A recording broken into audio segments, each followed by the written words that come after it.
Good morning. Good morning. Good morning. So we're rounding the corner here, getting towards the end of corn picking 2020 or combining corn 2020.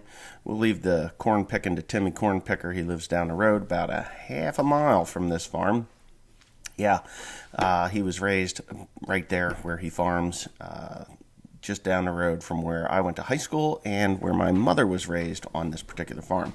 But anyway, this little segment goes out to my sister Holly. My sister Holly. See, my sister Holly no longer talks to me or my family on this side of the aisle, and it's her birthday today. She is 50. 50!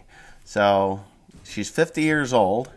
You can check her out on, let's see, what would it be?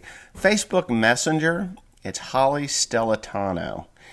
Check it out and wish her a happy birthday from her little brother, Wesley. If you could do that for me, that would make me, unbelievably happy. Holly Stellitano, happy birthday from Wesley. Bomb the shit out of her for me. 50 years old, half a century. Thank you. Enjoy the video. All right, so I'm standing in the old pasture where my grandfather had the dairy cows. So somebody's calling me. It's my dad. Let me answer that. So I'm standing in the last full field that I have to do, and I'm going to walk down the rows. Again, these ears are at above my head height, like this, you see. That's crazy. Down the other end of the field, I literally have to reach way up. It's like 7.5 feet, 7 feet.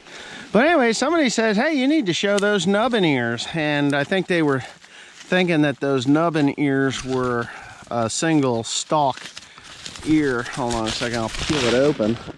This is where I got Mikey Bloomberg's corn from, was right here. And of course, then there's this full-size ear above it on the same stalk.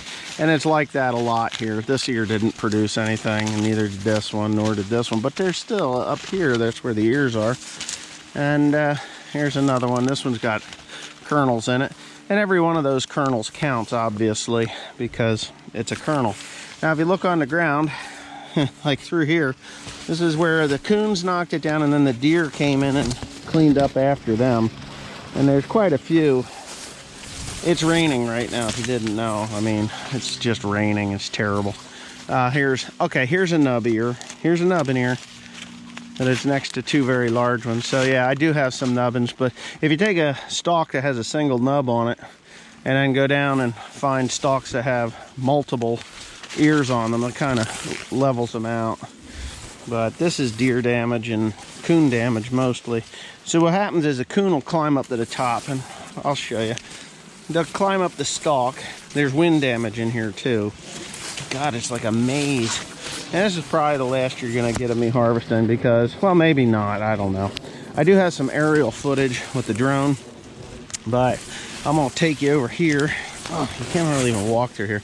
And that's why I really wanted the higher population corn. And if you look in front of me, this is 100% coon damage. The coons came in here and they climb up the stalk, they knock the stalk down, eat the corn. I got cocklebur here too. They eat the corn and then get on with their day.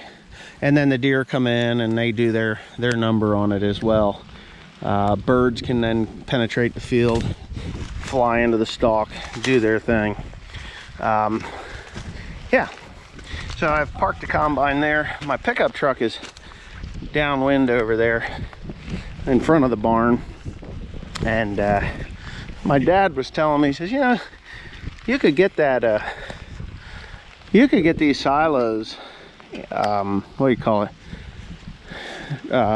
Floors put in the silos and fill them with corn next year. It'd probably be a lot easier to do that than rather than bringing it home and doing that. I was like, yeah, but it still has to be dried. So I guess I could buy another dryer. I don't know. Who knows? I don't know how much one of that's 26 by 50, and I think a 20 by 45. I think that's what those two silos are. And this was sold by Waxy Johnson. is Silomatic, and this is a belt, a conveyor belt. Now, I think that conveyor system would probably work. I could use that at the farm. It'd probably be a lot cleaner than, you know, of course, this is for the silage for the cows, and there's a diverter in there that would have to be dealt with. But, yeah. Yeah, so it's a little different view now. This is the back side of the barn. This is where the barn cleaner would come out. It had a Badger system, not a Pats, but a Badger barn cleaner in it. And of course, over time, people knock the glass out, things happen, and I really love this farm though. This is a really neat farm, and you know, love to own it. I'd love to own it. It's my intention someday, but I'd love to own it.